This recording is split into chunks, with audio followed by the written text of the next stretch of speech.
Welcome back to Answering Bart Ehrman, and we're going to continue reading through his book, Jesus Interrupted.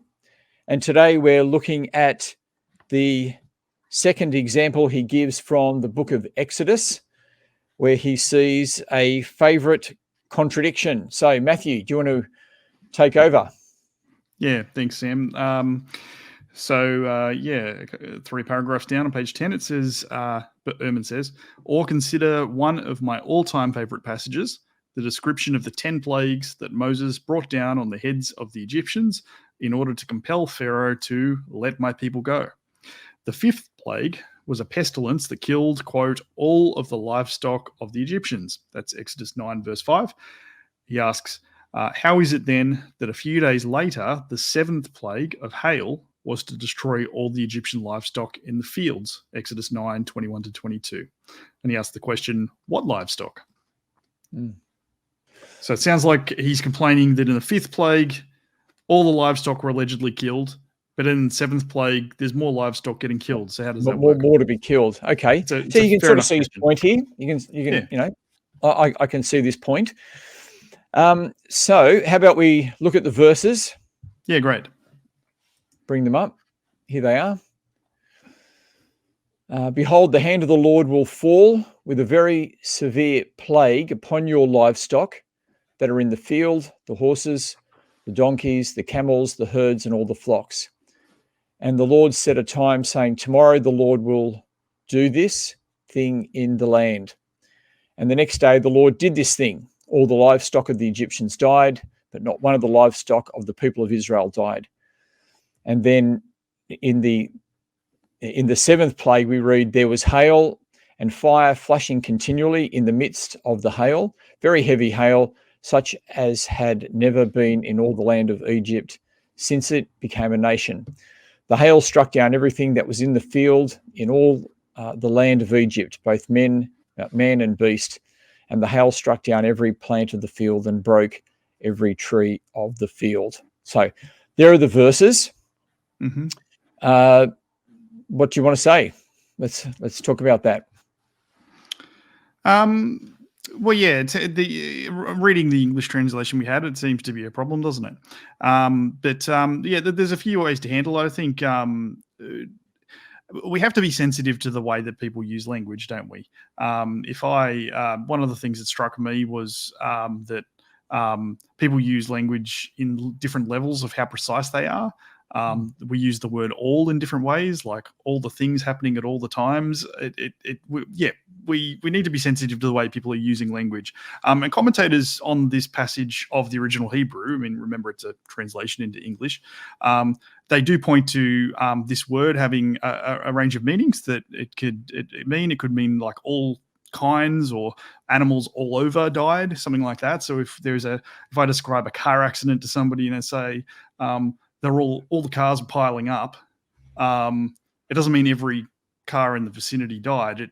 It's describing an occasion that you can imagine where there's a whole bunch of cars piling up. I think it's probably a similar thing going on here. So you're saying how precise, how exact are you meant to take all this? That's what you're saying. You've got to be sensitive to the way people use words, and if they're using the term in a sort of very technical, precise way to mean every particular example it happened to, or if they're just using it in a more general descriptive manner, which it appears to be here. I mean, the passage as just a normal reading, I think most people read this passage and don't see the contradiction because you just read the passage and kind of accept the picture that it paints of what happened. And it makes sense. There's this dramatic thing happened where all these animals died and none of the Israelite animals died. And it was really the most remarkable thing one of the remarkable things that people had seen in this instance. So I think that makes a great deal of sense of it. There's not necessarily any contradiction when you, I think, are sensitive to the way people use language to describe things in ordinary ways. Did you have any other thoughts, Sam? Yeah, look, I just had three quick points, which I was, and the last one was what I was thinking about this morning.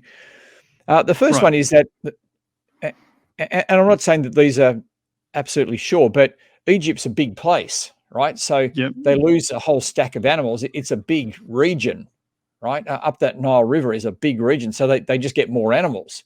Mhm. They may have taken the animals from the Israelites, because we're told that the Israelite animals didn't die. So there still were animals around, still were animals nearby that could be accessed. Mm. The last one that I was thinking of was, let me just put those texts up again. In verse, in verse, where are we?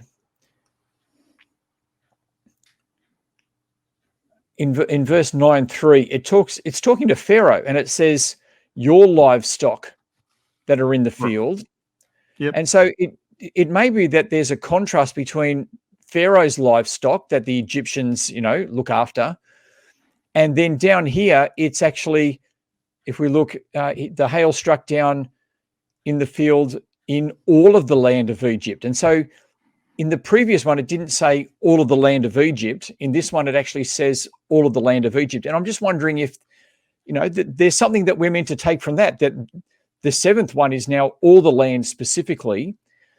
The previous one didn't use that type of description. So, So perhaps again, it's implying the first one was less widespread or something. Something like that. One is more to Pharaoh's house or something like that. No, I'm not saying that it was, but just when I was looking at it, I noticed that in the second one, or the seventh plague, it's specific that it's all the land, whereas it didn't say that before. So maybe there's something there. Anyway, but I think I want to agree with you that it's giving a very short summary of what happened, and the picture's clear. It's overwhelming destruction on the Egyptians, and the story's clear. And the person who wrote it, right? They're clear about what they're trying to communicate. And I think if they thought there was an obvious contradiction here, that the people who wrote it would have noticed themselves. And so, I think we just need to be sensitive to what it is trying to say. And at that point, it isn't obvious that there's a problem here. At least you need to make a stronger argument, I think, than what Ehrman has in just sort of identifying what he does. I think you need to make a stronger argument than that to establish that there actually is a contradiction here. A contradiction, yeah. So I guess to conclude, we can say, okay, we can see why he might bring this one up. So I think we want to give that. But I think that there are a number of possible solutions which we've outlined. And so, I don't see it as a major problem. All right. Well, look, we'll finish up there for today, and we'll see you next week when we're going to be looking at the justice of God and the types of things that God commands in the Bible and what Bart Ehrman thinks about those. So we'll see you then.